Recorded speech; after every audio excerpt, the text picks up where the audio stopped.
In the heart of Chicago's South Side, the rain fell in relentless sheets, turning the city's neon glow into a blur of color on the slick streets. Inside the faded warmth of the Blue Line Diner, a white woman named Detective Riley Monroe nursed a mug of burnt coffee, her sharp blue eyes scanning the crowd. Off-duty, but never off-guard, Riley's presence was both commanding and quietly watchful, her platinum hair pulled into a no-nonsense bun, her badge tucked deep in her leather satchel. Across the room, a commotion at the counter drew Riley's attention. A black man in his early 30s, tall and athletic, stood in a crisp charcoal suit, his hands moving in rapid, precise gestures, American Sign Language. The young waitress, flustered and overwhelmed by the late-night rush, snapped, "Sir, I can't understand you. Please, just write it down or move aside." The man's jaw tightened, frustration flickering in his dark eyes. Riley's instincts kicked in. She'd grown up with a deaf brother, and sign language was as natural to her as breathing. She slid from her booth, boots echoing on the linoleum, and signed, "Can I help?" Relief washed over the man's face. He signed back, "Thank you. I'm Marcus Bennett. Just trying to fix a reservation." Riley turned to the waitress, her voice calm but firm. "He's here for a table. Can you check for Marcus Bennett?" The waitress, cheeks flushed, fumbled with the reservation book and found his name. As Marcus gestured to a booth by the window, Riley noticed a gold chain on his wrist, a pendant engraved with the numbers 118204. The sight sent a jolt through her. Her late partner, Olivia, had worn a nearly identical chain, the numbers etched in the same looping script. Olivia, a black detective, had died a year ago in what was ruled a suicide, but Riley had never believed it. The chain was a mystery she'd never solved. Marcus, noticing her gaze, signed, "Join me?" Riley hesitated, but curiosity and a strange sense of fate nudged her forward.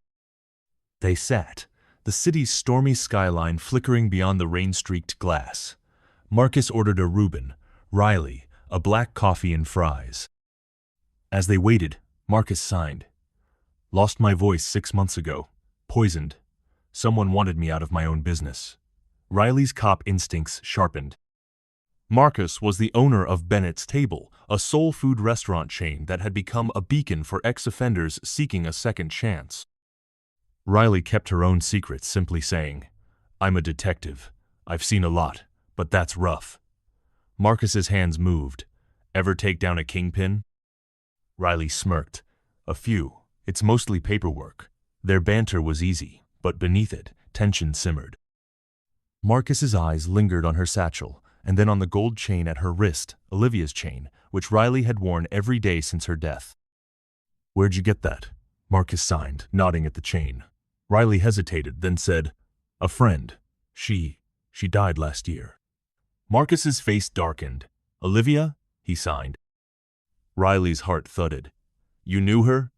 Marcus nodded, his hands trembling. "She was my sister." The revelation hit Riley like a punch. Olivia had never mentioned a brother. The air between them thickened with unspoken questions. Before either could speak, Riley's phone buzzed a text from an unknown number.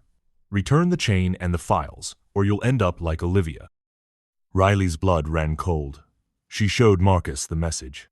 His hands shook as he signed. "We need to talk, not here."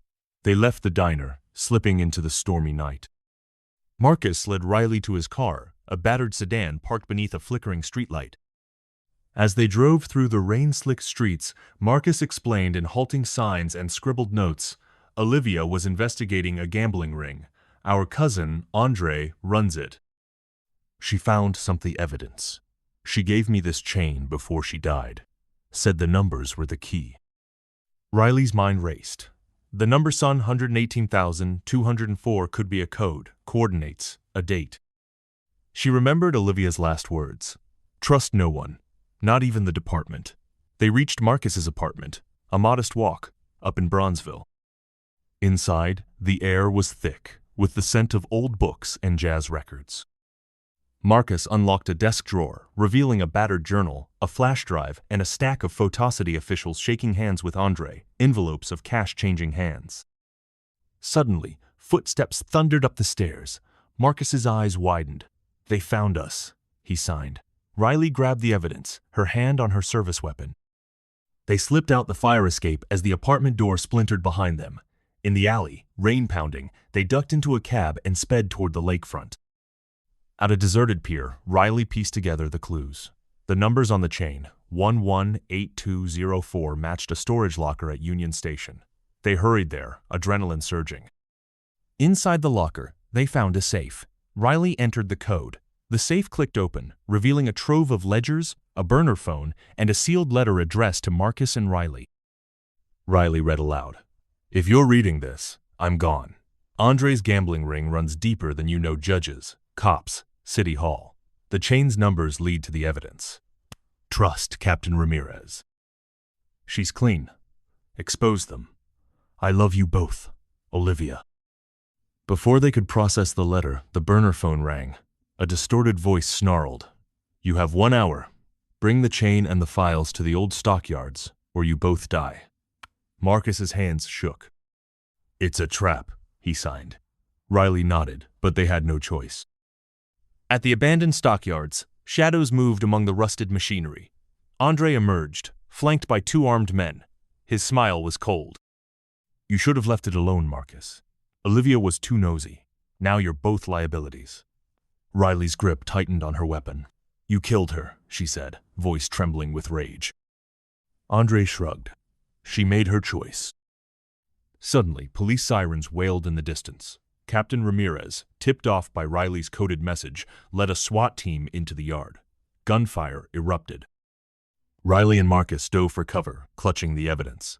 In the chaos, Andre tried to flee, but Marcus tackled him, rage and grief fueling his strength. Ramirez cuffed Andre, her eyes fierce. We've got enough to bury you and your friends. As dawn broke over the city, Riley and Marcus sat on the hood of a squad car, the gold chain glinting in the early light. The evidence was safe, Andre was in custody, and Olivia's truth was finally free. But the victory was bittersweet. The syndicate's roots ran deep, and the fight was far from over. Marcus signed. What now? Riley smiled, exhaustion and hope mingling in her eyes. We testify, we fight, and we remember Olivia. Marcus nodded, his hand resting over the chain. Together, he signed.